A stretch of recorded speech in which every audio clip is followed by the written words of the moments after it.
Welcome back to the Nullified Take, where we've got the TNT takes for you on Survivor 42, Episode 3. Just before we get into the top 5 talking points here for this video, I would like to thank everybody that have been watching these videos and that have subscribed to the channel and have commented and left a like on the comments. We've just reached our first major milestone here on the channel of hitting 500 subs, so because of that, I am going to make an Australian Survivor merge buff from last season available to one of the listeners of this channel, and I will have a separate video up that will thank everybody as well. And again, just to reiterate the rules, I'll put that up to let people know how to take part in this. But basically, just like the video, comment below, and subscribe to the channel, and you will go into a draw to potentially win this buff, and we'll be doing a live draw so everybody has a chance to win this. So thank you so much for that, and without further ado, let's get into the top 5 talking points for this episode. So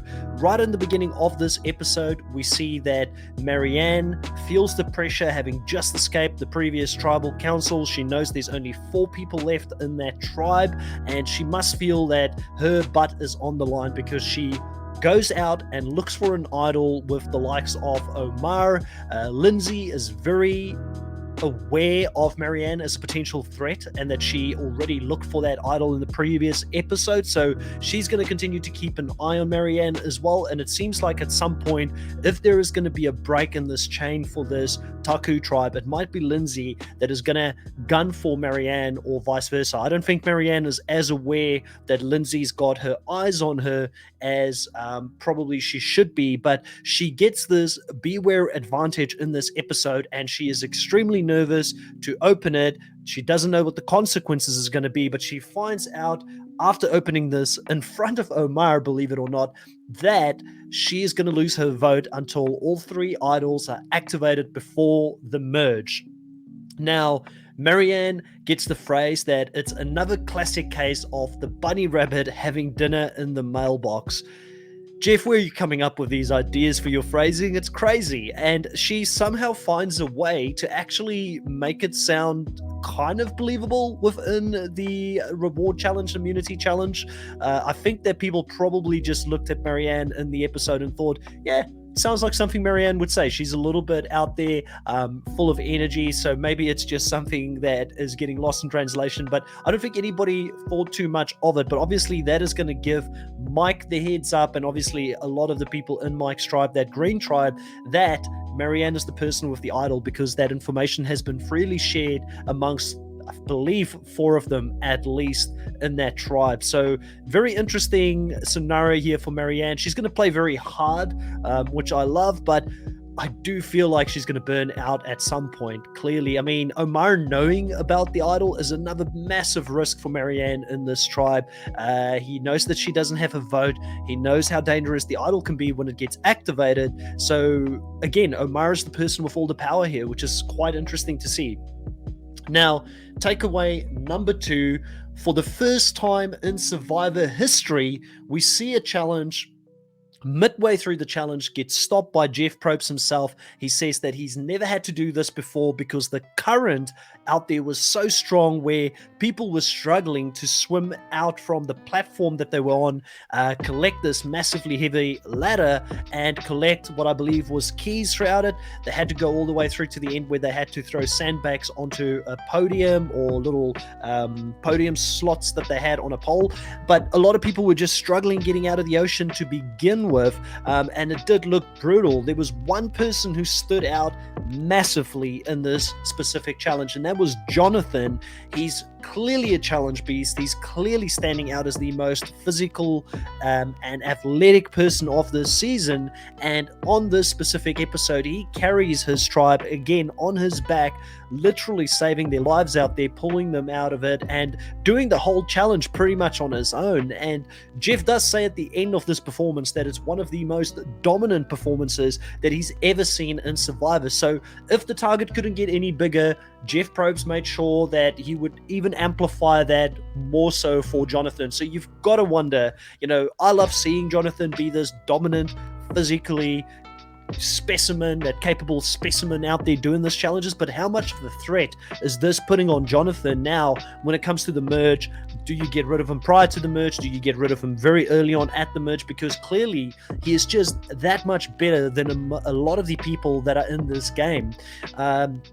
I'm a little bit fearful for Jonathan and how much of a target this is putting in his back moving forward. And it's really sad to see it, because I actually like Jonathan even just as a person. He is someone I was low on coming into this season, and he's continued to just slam it out of the park. You've got to also ask yourself how much of this has got to do with the fact that Jonathan is the only really big alpha type of male I feel like out there. Mike is also, but he's a little bit older now.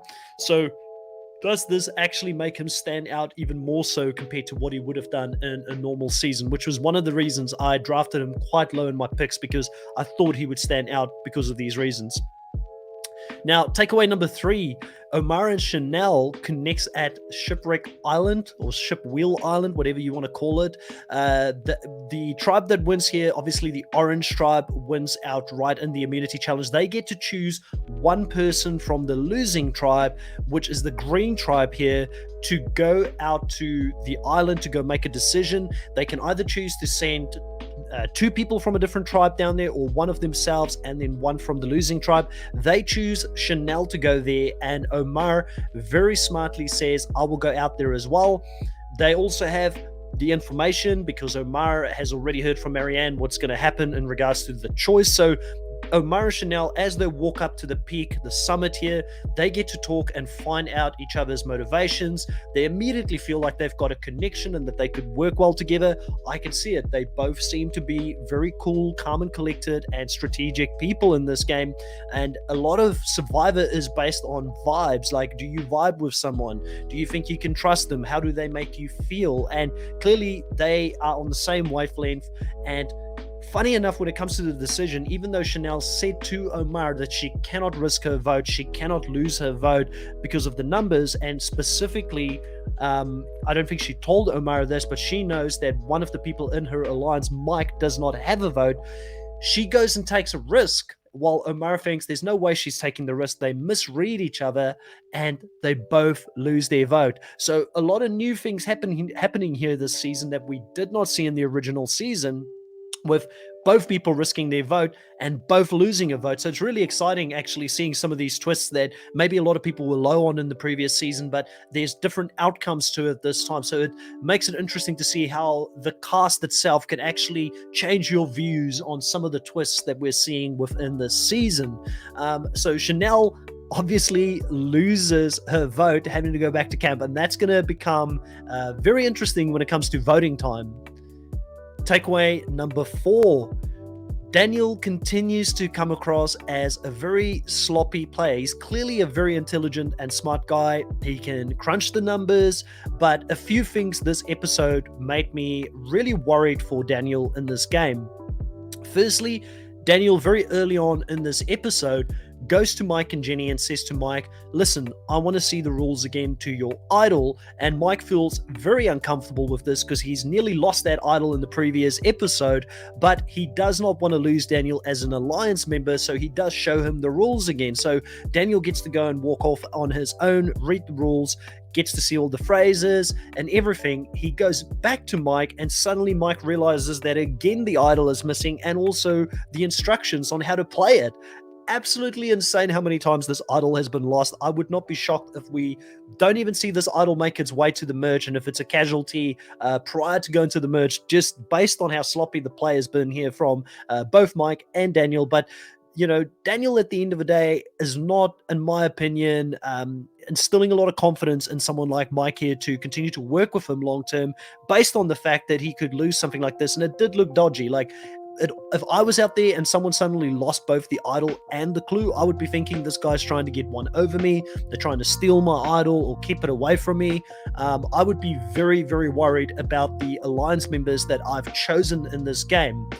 Now, he also makes some really, really questionable decisions at Tribal Council. And point number 5 is Tribal Council that I want to go into. So I guess point number 4 and 5 kind of talks to each other. And it is that ultimately High saves Lydia here early on in this season, and where is this going to leave both High and Lydia for the long game?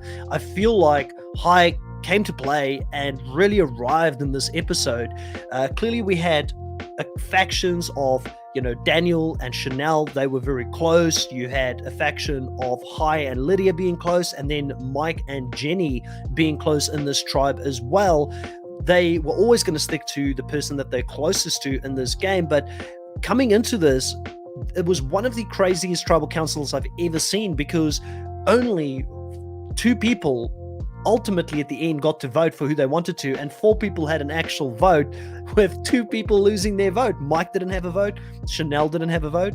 Chanelle did tell Daniel that she may lose that vote due to the decision that she made, and it made for one of the most interesting tribal councils ever, because the whole tribe wanted Lydia gone. Hai was the only one that wanted to stay with Lydia, but because we got to a 4-person vote and Hai reading the lips, it looked like it was lip reading, seeing that Chanelle said to Daniel, vote for Lydia, and he observed that within tribal council.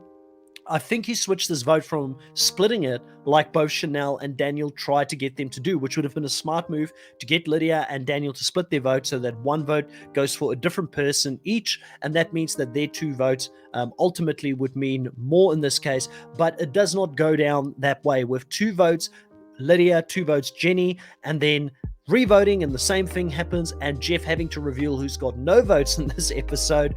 And then it came down to a classic game of chicken, and Daniel folded like crazy here, trying to move the target away from himself onto Chanelle, saying she's the one who wanted to get Lydia out. I was thinking I'm doing Chanelle a favor in the game, and I think he made the biggest mistake changing his gears here. Unless he can continue to play a really good game and paint that target on Chanelle, I feel like Chanelle is going to come across as more trustworthy than Daniel.